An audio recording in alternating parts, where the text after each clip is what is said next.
I'm going to talk about Cheryl, my wife. 25 years of marriage. What a story, what a life, what a victory. I met Cheryl back in high school, actually college, in 1985, 86, and we got married like 1992. Cheryl was always active, always a go-getter. She believed in God, but at the time of our marriage, we were searching. And when we had our first kid, Trent, we made a decision. We had to find the right place that we can go worship and that we would find God. We knew we wanted God in our lives, and we definitely wanted it in our sons or any of our kids' lives. So we went searching, and she found a gentleman by the name of Carl Kennedy, who gave us Bible studies and eventually led us to Miami Temple Church, where she got baptized in, I think, 1997. And she began going there with the kids, and I joined later. I took a little while longer to be convinced, but once I did, I got baptized in 2002. We had a great life. The kids were awesome, and she took a large role in their lives, in their spiritual life, and so much so that she joined the Sabbath school class at church and became the Sabbath school teacher. Took her kids through that class, and she was there for 14 years, I believe, before retiring. And during that time, she became director of VBS, again, because it involved kids and it involved her kids. She did that probably for about 10 or 11 years. And in addition to that, she is also a member of the Pathfinder group, and then took over as director of the Adventurers, and did that for about 16 years. So her whole life involved the church and anything with children's ministries, and took up a lot of her time. She also was a teacher. I guess a couple months after starting Sabbath school, she was approached by Othniel Scott, who was at the time the principal of the elementary at GMA. And he said he was very impressed with her teaching at Sabbath school, and got a lot of good feedback from the teachers that taught at GMA that attended Miami Temple. So he offered a position, and in 2002 she became the kindergarten teacher. Actually, she started off in pre-K, and then a year later joined the kindergarten. Always with kids. Her entire life was just kids, including her own and everyone else's. And so she enjoyed what she did, to the point where she worked very hard at nights doing designs, doing sets, doing all of the artwork, constantly transforming the church into vast nations and jungles and oceans, and the kids enjoyed it. And I would say our kids, you know, they grew up in the church, but they were also a lot of the help, a lot of the resources that was used to string up lights and decorations. So they were very much part of Miami Temple church and family. We did a lot of vacations. That was one of the things that we cherished. Every year we did 2 or 3 vacations. And so in 2016, we went to Orlando in July. Had a lot of fun. We always go with the whole family on Cheryl's side, so probably about 20 of us. And we enjoyed that, came back, kids started school, and Taylor went to Tennessee, to Southern. And it was hard for us, and hard for Cheryl, who had deep connections with her kids and an umbilical cord still connected to them. So when we had to drop Taylor off at Southern, it's probably one of the hardest things we had to do. And I just remember riding back as we drove from Tennessee back down to Florida. I was the one crying, and she was just looking at me and going, "It'll be okay, it'll be okay." I go, "How are you so strong? You're the one that should be crying." But no, she was strong for all of us. And I think 2 weeks went by and we went back up to Tennessee. I'm quite sure Taylor didn't expect us to show up, but we did, and surprised her and spent the weekend with her, and it was great. Came back, and around September, it's Taylor's birthday on the 30th of September, but on the 29th, Cheryl received the news that actually she went for a pain in her breast, and took some sonograms and some other things, and then went back. And I remember I was at work and she called me and she said, I got the results and I'm driving home. And I said, okay, what were they? And she says they found a lump, too, and they're sending me for an MRI and a PET scan. So I said, okay, I'll be home in a little bit and we'll talk about it. And so I got home, and I remember I was sitting on the bed, she was standing, and she told me they found and they believe it's cancer. And I just looked in her eyes and thought, here is someone who's been vegetarian for 25 odd years, loves the Lord, works harder than anyone I know. How can she get cancer? You know, it's not possible. So of course I'm the one broke down, cried tears, and she just hugged me and says, it'll be okay, don't worry, we'll fight this and we'll win, because we have a God. It says easier said than done, but I'm with you. And so our journey began. Amazingly, she did all the research and found a place in Mexico. And we packed our bags and went to Mexico for a month for some of what they said was leading edge technology and treatment. So we were there, and we met quite a few folks in the same situations. A lot of them a lot further along, but they were all so strong and so spiritual. We met people of different faiths, and Cheryl learned so much from them. She actually befriended a lady, a young lady. She was probably in her mid-30s, an Indian lady. She was Muslim, and she would pray while we were being treated 5 times a day.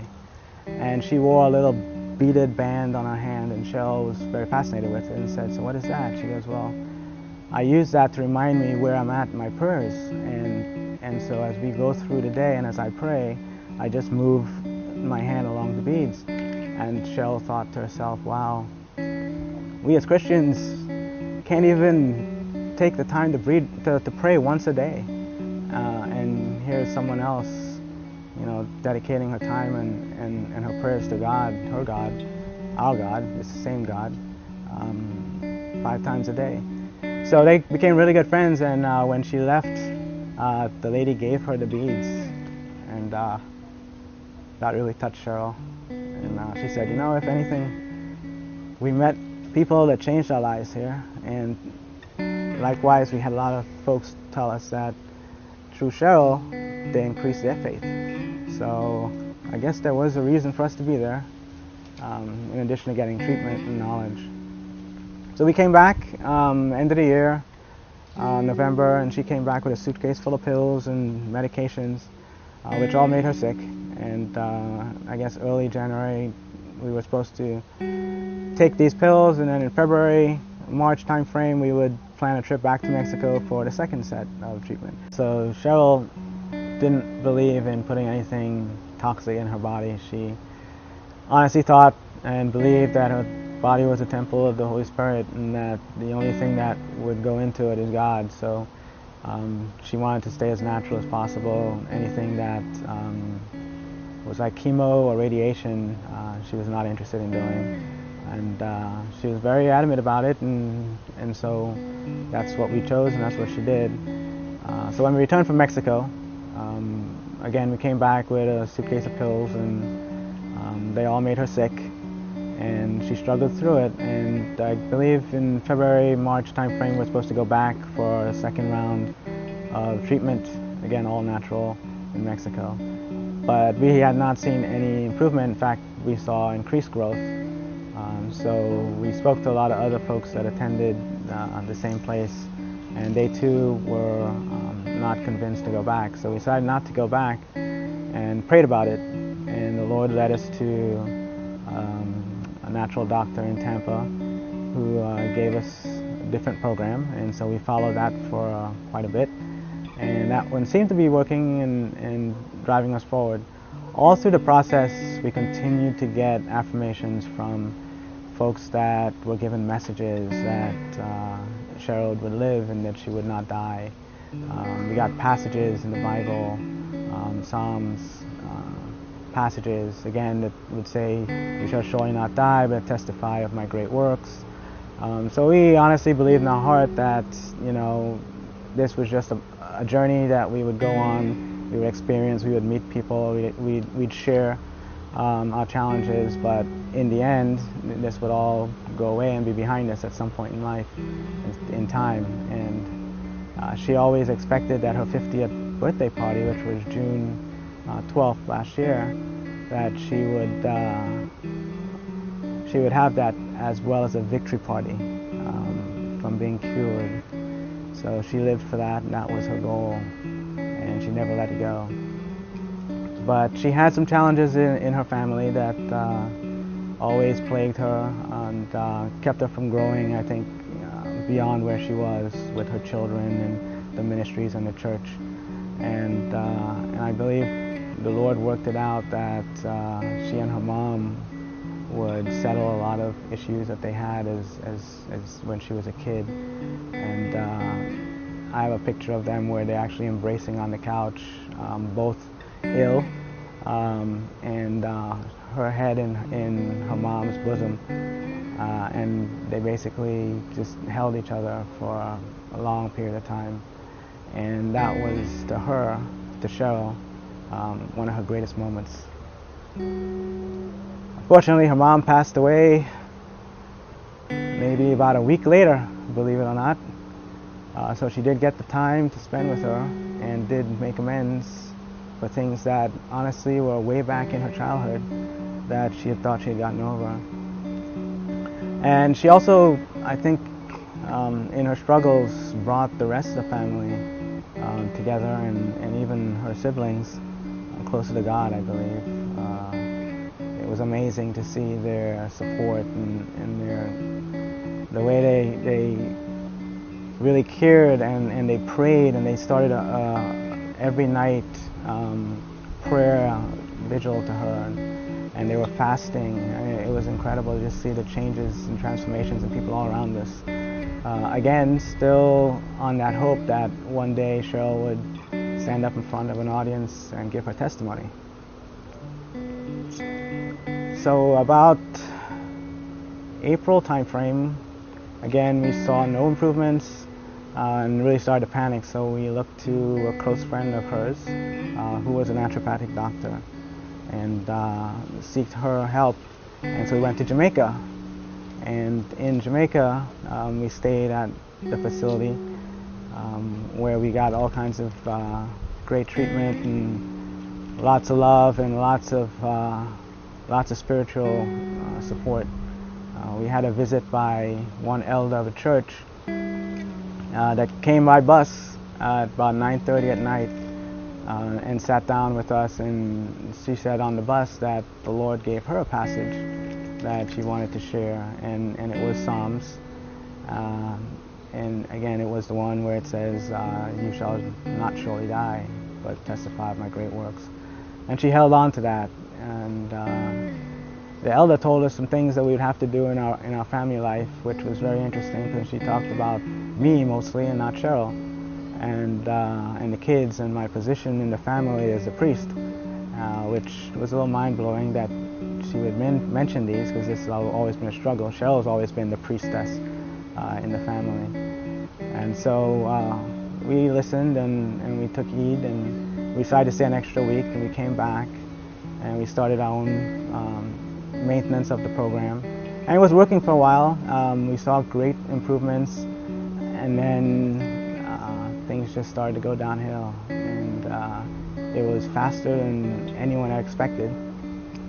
Again, we thought it was just part of the process, that we had to go through this period of pain and suffering to get to the end.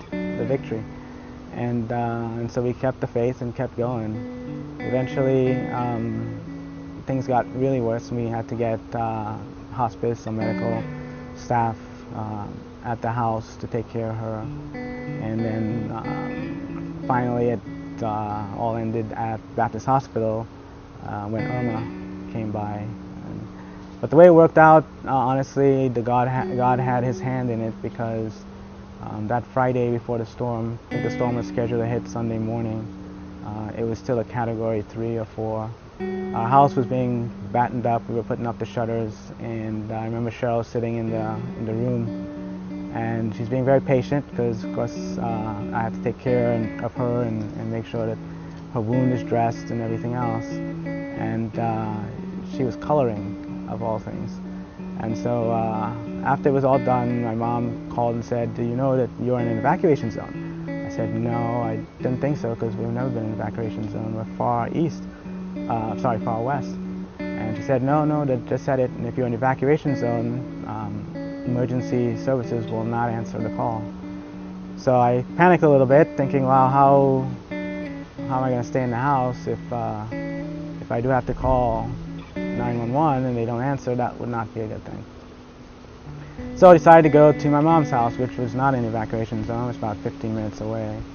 But because the oxygen tank that she uses electricity, the medical services brought a manual tank, which weighed at 300 pounds and could not be moved by me. So it was kind of difficult to figure out how to get the tank over to my mom's house. So we went to bed Friday night, woke up Saturday, and then I believe she asked to get help to go to the bathroom. I took her. I came back out and I was packing our bags to go with my mom, and she just said ready, so I went back in, but she was slumped over, so I called Trent to help me. We got her up, took her to the bed, but she wasn't responding, so I decided to call 911. So they came out. They did her vitals and said they can take her to the hospital. It would be Jackson South. I've had some history with Jackson South, so didn't really want to go there, but they said that was the closest hospital, and they can't pass a hospital to go to the second hospital. So I said okay, and then when they asked me whether or not I wanted to take her to the hospital, one of the paramedics said, but if we go south, Baptist is the first hospital. Would you want to go there? And I said yes. And as God would have it, her stepmom, who's actually been coming in the mornings to help me take care of her, is a nurse there, and she had to work the whole weekend because of the storm, and so she was actually sleeping at the hospital, which was perfect. When we got to the hospital, she came down and she got everyone, all the nurses, to just rally around Cheryl and get her what she needed when she needed. And when we got to the hospital, it was at 2 o'clock or 1:30, and they said that the hospital was going to shut down at 2 o'clock and accept no other patients. So by 30 minutes we made it to a hurricane sheltered hospital with electricity, power, and all the care that Cheryl would need. We would not have to be in my house, which lost power at 9 p.m. Saturday night, or my mom's house, which also lost power for a short period of time. So the Lord was good. Again, we believed that everything would be fine, that this was just a passage that we had to go through. They did tests. They tested her urine. They said, wow, it's clear, it has no odor. And they checked her sonogram for swelling. They found no clots. Every test that they did came back positive. Came back positive as in good. So again, we had a lot of hope that it was just a little bump in the road that she was going through. Saturday night came, they moved her into her own room, and then early Sunday morning, about 2 o'clock, doctor came in and said, I need to talk to you.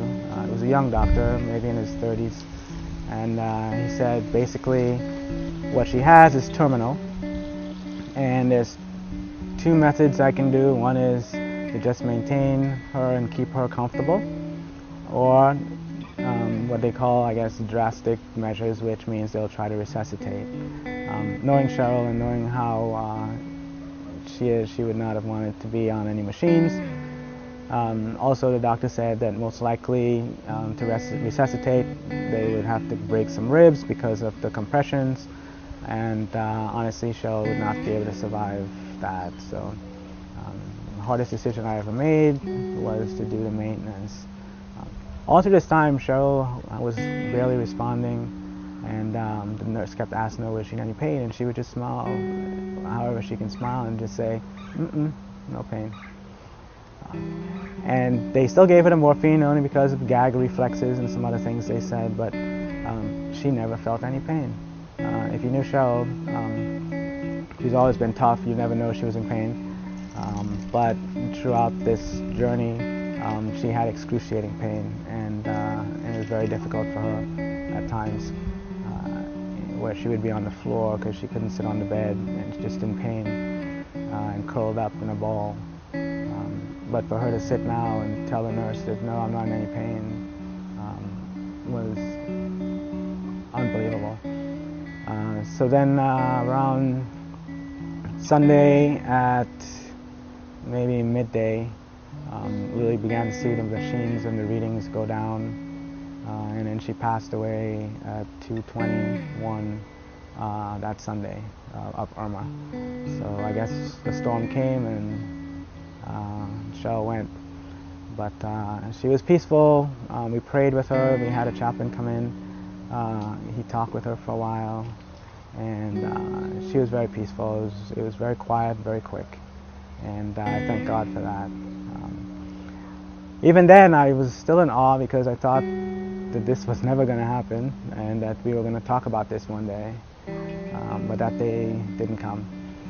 So I was left holding and wondering why didn't it go the way everyone told me it would go, the way Cheryl believed it would go.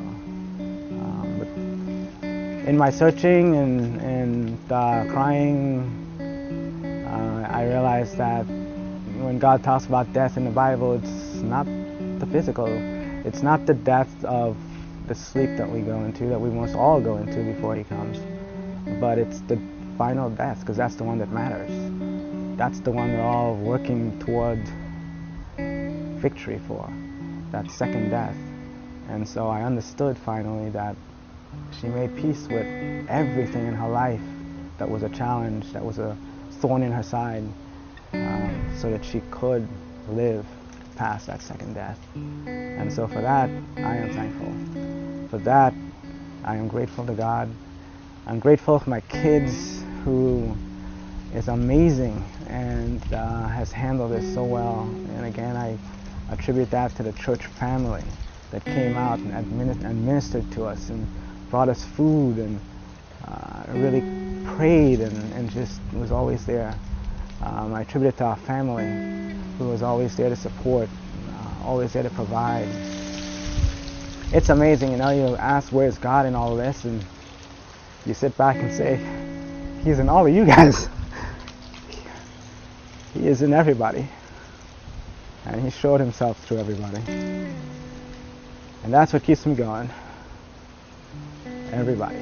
Not me, but everybody. And everybody who God shines through. That's my story.